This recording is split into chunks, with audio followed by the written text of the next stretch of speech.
is up, all of my beautiful YouTube family? Welcome back once again to the Bad LSX Garage YouTube channel. I want to start this video off by saying that anytime that you modify your car, truck, or motorcycle, you're taking it farther away from its stock parameters. So what did I mean by that? Well, in stock form, this truck has 4 O2 sensors, or 4 oxygen sensors. There's obviously 2 before the converters, 1 on each side, and those deal specifically with your AFRs. So your computer goes in, it measures the air-fuel ratio, it checks your timing, it does all of that stuff through those front O2 sensors before the CATs. Now you have 2 more after the CATs, and those deal specifically with the CATs themselves. They deal with the heat that comes off the CATs, more or less the health of the CATs themselves. So obviously when you go in and do what we've done here and eliminate the CATs, then somehow, some way you have to eliminate those back O2 sensors. Now at first I was told that you could take those back 2 O2 sensors and just zip tie them up out of the way. It doesn't matter, they'll be fine. You won't get a check engine light. Well, I didn't for about 2 hours, and then after about 2 hours it popped up. Then the truck started performing kind of poorly. Poor gas mileage, not really taking off the way it should. You could just tell a difference in horsepower. Now, I've also been told that there's a couple other ways that we can resolve this issue. One other way is they make like a little eliminator. This eliminator actually screws in or onto your O2 sensors, and it sort of acts as a filter, if you will, and that kind of is supposed to eliminate the problem. But from the results that I've seen on that, that's really just a temporary fix. Or you can also go in and drill and weld bungs into your exhaust system and put them in the proper way. Now, neither one of those options work for me. Why would I want to buy something that's just going to be a temporary fix? Or why would I drill holes in my brand new exhaust, weld bungs on in order to put an O2 sensor in that isn't needed? I don't have CATs, so what's the point of doing that? Which circles me right back around to what I just said right here a few minutes ago. If you have a car, truck, or motorcycle and you're going beyond stock form, you have to change some parameters. And today, that's exactly what we're going to do. Before we get fully started into this, I'm not going to go into great detail about how to do everything that we're going to do here today. You're just going to have to understand the EPA and this Clean Air Act is a big deal. It's a big situation that can get you some serious trouble. Just understand that. You also have to understand that if you have a car or truck that you're wanting to modify and you have a state or you live in a state or a county that has strict EPA rules, you have to have your car done with a sniffer test every year in order to get your license plates and etc. This is not something you want to do in last week's video or this week's video. This is for off-road use only. So track use, occasionally going to the gas station, maybe some car shows, but yeah, that's it. You got to understand, this is not something you play with. So with that being said, the things that I'm going to show you here today, some of the things that I'm going to show you here today, you just have to make sure it's off-road use only. So starting right off, we've already ran our codes. Now some of the codes have stayed, some have went away because I've erased them. I wanted to see if they would come back. Some have, some haven't. One of the ones that seems to be consistent right now that's coming back, which we need, is P0030-00, and that's the heater control circuit bank 1, sensor 1. Now, like I told you guys in the beginning, the front sensors have to deal strictly with your AFRs, your timing, etc. We need that. So I've went and bought a new O2 sensor. Now, I don't know for sure. They may not be nothing wrong with the current one, but I've got one just in case. Off camera, I'm going to check to see if maybe we have some broken wires. Maybe they might be a fuse blown. I'm going to try to clean it up a little bit. If I can save myself 80 bucks, then we're going to try to work with that. But if not, we'll replace the sensor.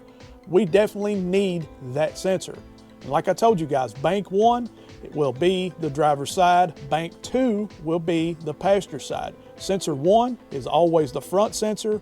Sensor 2 will be the back sensor. Okay, one of the ones that we need to get rid of is P0137-00, and that's the circuit low voltage bank 1 sensor 2.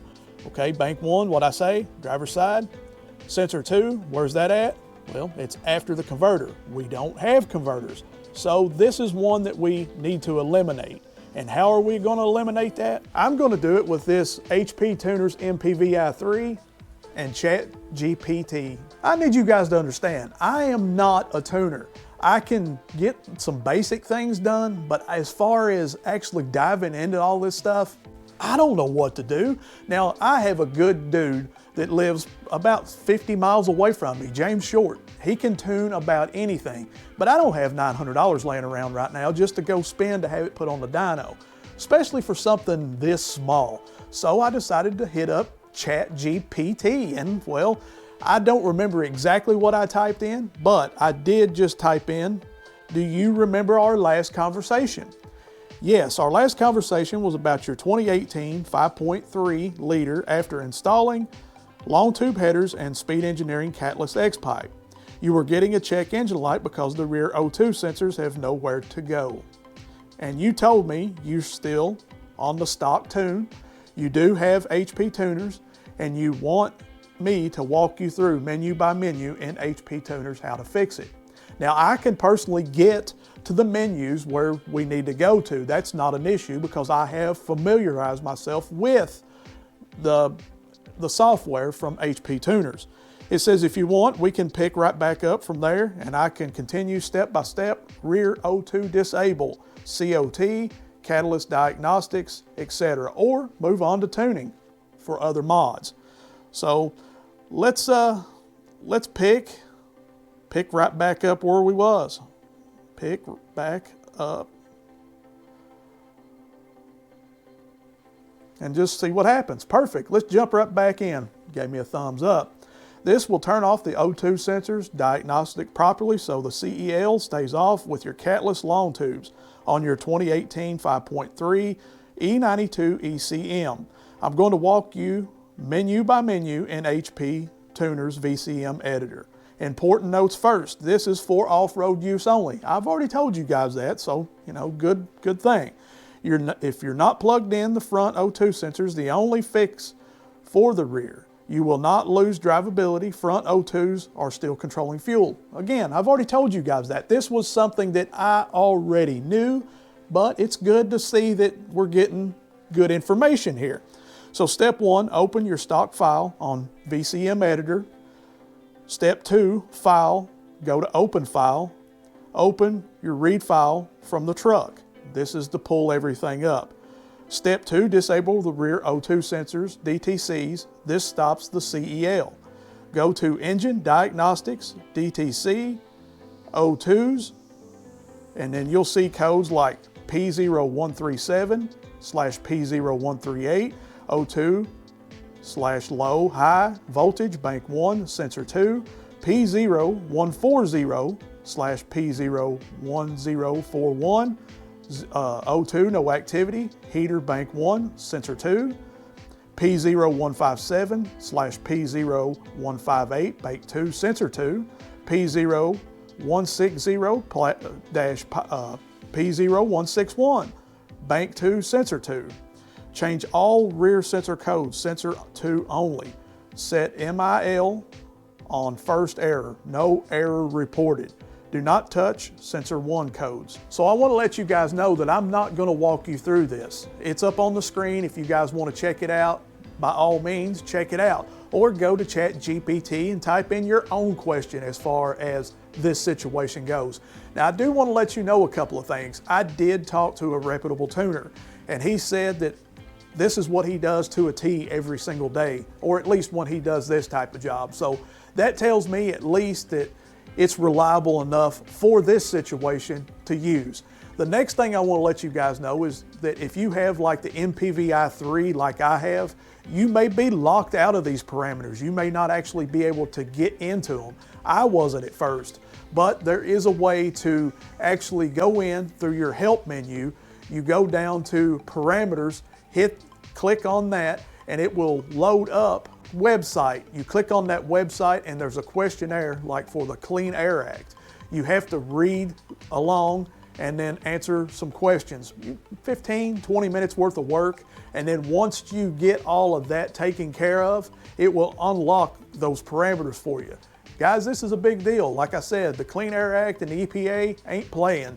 So make sure that this is for off-road use only. We just finished up with what ChatGPT told us to do with hptuners. The tune file is written into the truck and we're ready for a startup. And it's gonna be a cold startup. But I wanna let you guys know, it's around 23, 24 degrees outside right now. Obviously, it's a little bit warmer than that in here, but generally on a cold startup with this truck, with the new exhaust system and the way it was, you was getting a erratic idle. You was getting a gassy smell. You was getting all the things that you would expect without converters and not the proper tune.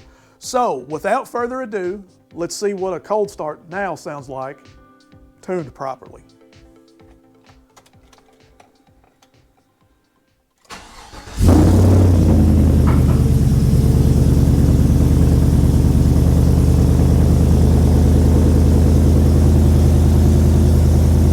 Much better.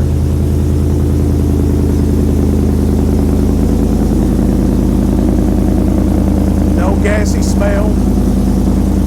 I mean, you've got a little bit, but that's to be expected. Oh yeah, much better. Wow, what a difference that actually made. I didn't realize how much power I'd actually lost until I just drove the truck. Now I don't smell like raw gas. There's no check engine light on. And the power, oh yeah, she's got some pep in her step now. Just doing that alone changed everything. I'm glad I did that. I'm glad I showed you guys as well. Everything that we have done here today has me thinking. Now, hear me out. Don't go nowhere just yet. We used hptuners and ChatGPT to fix this truck. Now, it wasn't that big of a deal. We could have easily done that with or without ChatGPT, but it just has me thinking, if it can do that, how much more can it do? And I'm just not talking about optimizing a tune, because I do think that it could do that. I believe it could give you, or at least pretty close to the parameters that you need to get an optimized tune. But you guys know that here soon that I'm going to put a Brian Tooley Stage 2 truck cam in this truck. And you're going to have it tuned. You'll have to.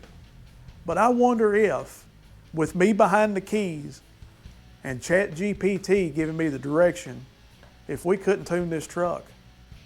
Definitely a video coming for sure. I love each and every one of you, fam, but until next week, are you ready? Let's do this. Peace. I'm out.